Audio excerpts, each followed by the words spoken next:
Hey guys, what's up? It's Alec Torelli, and welcome to an episode of Ask Alec, bringing you this one from Sardinia, Italy. If you guys would like some more behind the scenes look into my travels and lifestyle here in Italy, I made an awesome travel vlog about this, which you can find on my other YouTube simply by clicking the link below.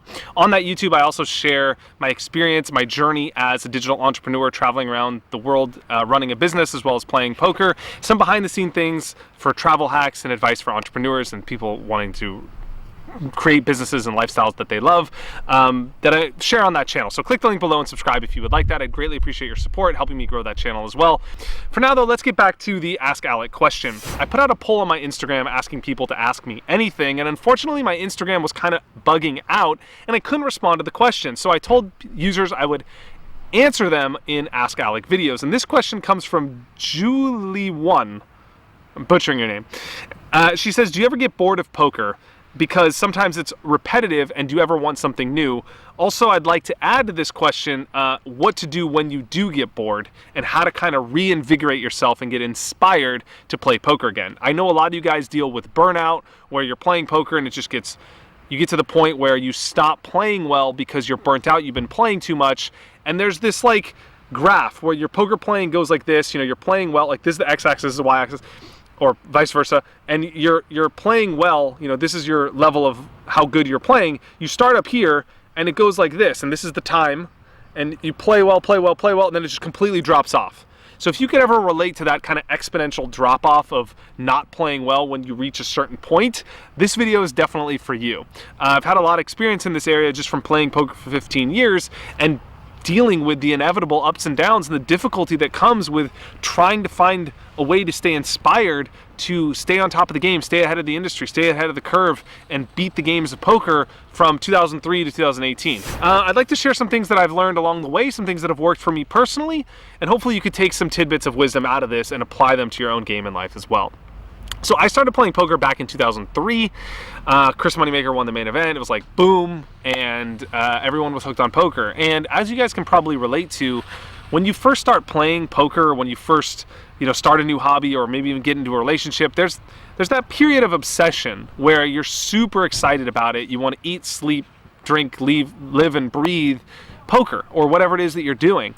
And that period for me lasted a very long time. To some extent, I could still touch that like part of myself inside me. I could still go back to that 16-year-old and access that, and I'll talk about that later in the video, when I need to, when I'm going to a big event or when I'm going to play the World Series of Poker main event or I'm going to play poker on television or whatever it is, I can still access that part of my game. But it's not something that happens every single time I play, right? Like the repetition of playing often just leads to you inevitably feeling like it's not that exciting. You either, if you're not playing some super high stakes game or taking a shot or you're deep in a tournament, if you're just playing your regular default game, the repetition of it just begins to make it seem normal and maybe even take it for granted or maybe just not bring that laser A-game excitement and focus to your sessions.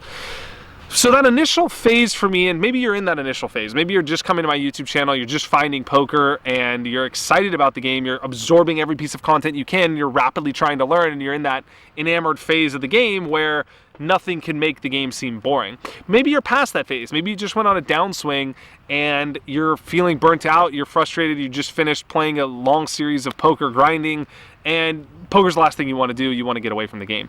But wherever you are in your journey, know that these ebbs and flows will come, right? Like it'll happen that you're going to feel super inspired to play and want to go on a bender, fuck my life, and play a lot of poker, and then you're going to have times where you want to be far away from the game. So I would say for me, what has worked well personally is to respect that, is to listen to that. It's to be aware of the fact that poker is one part of my life. It's a slice of the pie, but it's not the whole thing. And that's true for me, and that's true for a lot of poker players. Even a lot of players that are professionals on the circuit, even the players that reached very high levels in poker, a lot of them don't see poker as their legacy, as what they want to be defined by. There are some that do, and God bless them, respect people like Hellmuth and Daniel Negreanu. Like, I believe they are like lifers in poker. The way they talk about the game, the way they the way their time they've spent in the industry makes me think that they're like, that is their purpose in life. And that's great. That's admirable. We need people like that. They're role models for the whole industry. That's great. A lot of people just don't connect to the poker in that way. They feel like there's something else out there that they want to do, or they want to use poker as a vehicle to make money on the side, or to help them live the life that they want doing something else. And some people don't know what that other thing is. I definitely didn't know when I started playing poker, but I never forget the conversation I had with my dad where, you know, he asked me, are you going to play poker your whole life? Like, this is what you're going to do. And I was very sure about my answer, even though I was 18. And I said, no, I'm going to play till I'm, you know, in my 25, play full time till I'm 25 or 30. I believe I said 25 at the time, and then do something else. Because I knew that while I loved this game and I was absolutely obsessed with it, and I'm grateful for everything it's given me, I know that if I live long enough, I don't want my legacy to be poker. And there's no judgment in that. That doesn't mean that that's better or worse than anyone that wants their legacy to be poker. It just means that you have to be aware of who you are and where poker fits in your life. And the reason why this can seem tangential, why I'm saying this, is because a lot of people try and force it. They try and say to themselves, well, you know, I need to get my hourly in, and in order to make enough money to do this, or in order to make the most amount of money possible, I have to play as many hours as possible because I'm always achieving more money every hour I play, so I'm going to play as many hours as possible. But they're not realizing that, like, I think that's missing the point, because sometimes you could easily get burnt out from the game, and then what happens is that graph goes like this, and your hourly rate goes like that as well. What started as a really profitable endeavor because you're playing really well when poker is that one slice of the pie or two slices of your life, and you're playing well, then what happens is that pie expands and poker takes over your entire life. Then you stop playing well because you're not having your other needs met. You're not having your soul or your other inner purpose met, that there's other things in your life that need tending to, and you're not tending to them.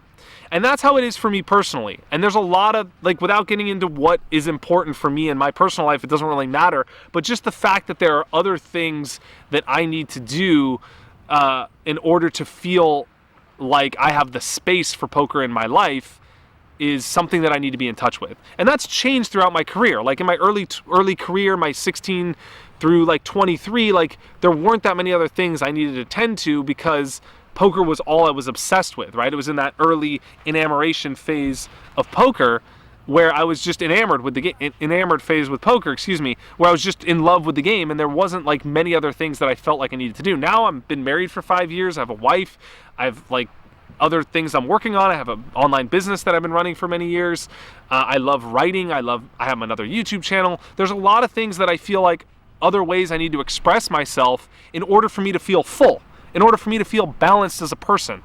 So yes, I get burnt out from poker, but I don't feel like the game of poker gets boring. I feel like the balance of poker and other things in my life sometimes gets out of whack, and that's when shit hits the fan.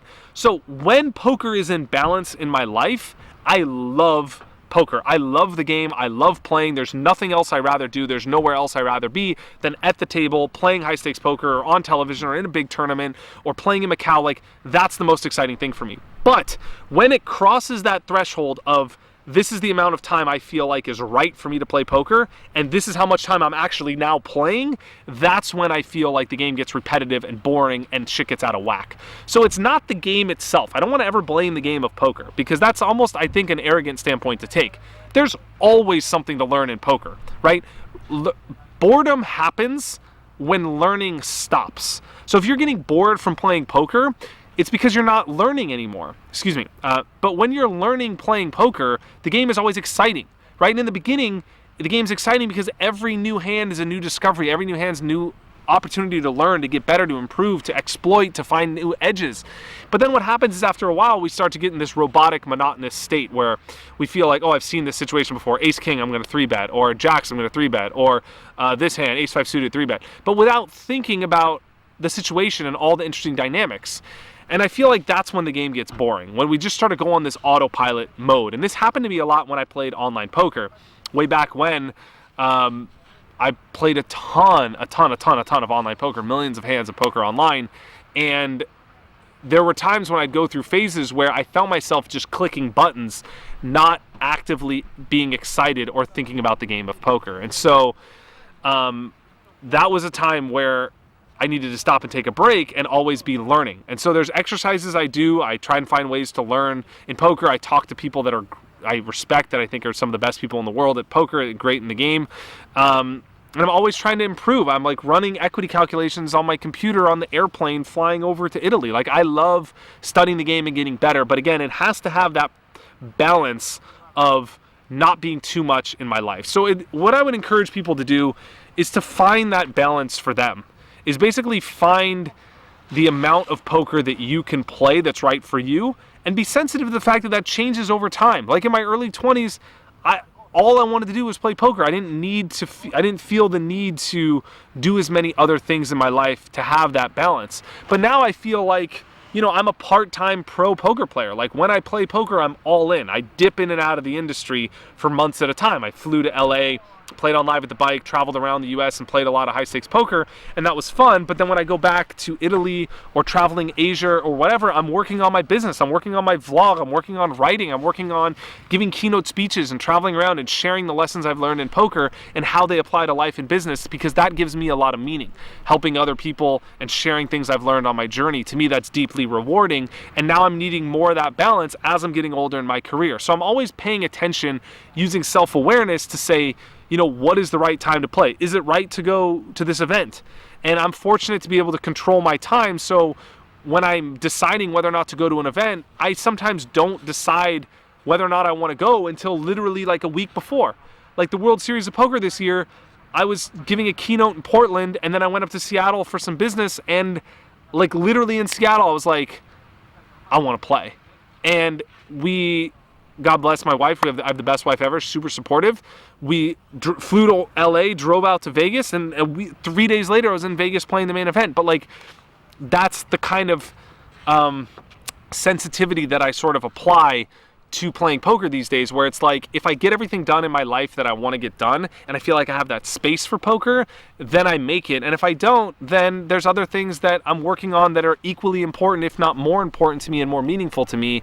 And so I need to make sure that I'm choosing quality over quantity. And for most people out there, unless you're like a full-time pro, even if you are, I think a quality over quantity approach goes a long, long way. I think in general, the mistakes I've made in my career and that I see my clients and students making is they overestimate their hourly rate all the time. They just assume, okay, my hourly is this, but they don't realize, or maybe they're underestimating the fact that there's a difference in their hourly rate between their A game when they're in poker mode and they're crushing it and they want to play and it's their purpose and it's what they feel like doing, and their C or B game when they're frustrated, they're bored, they're burnt out, they're tired, and they're robotic. And so I always encourage people just to like, why not just play when you're playing your A game and then go do other shit that you enjoy in your personal life that poker gives you the freedom to do when you're in that mode of your B or C game and you feel like poker isn't even what your highest priority is anyway.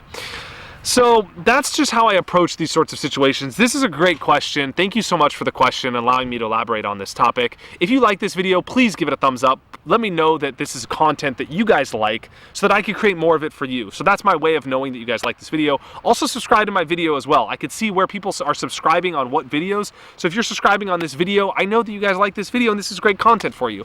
There's going to be new content for you every Tuesday, so you have something to look forward to. If you do subscribe, that would be awesome. And thank you so much. If you have questions you'd like me to answer, simply click the link below and I will be picking the best questions and answering them in future Ask Alec videos. Subscribe to my channel. Thank you so much for watching. You guys are amazing. Much love, everyone. Ciao from Italy, and I'll see you guys next time on Ask Alec. Cheers.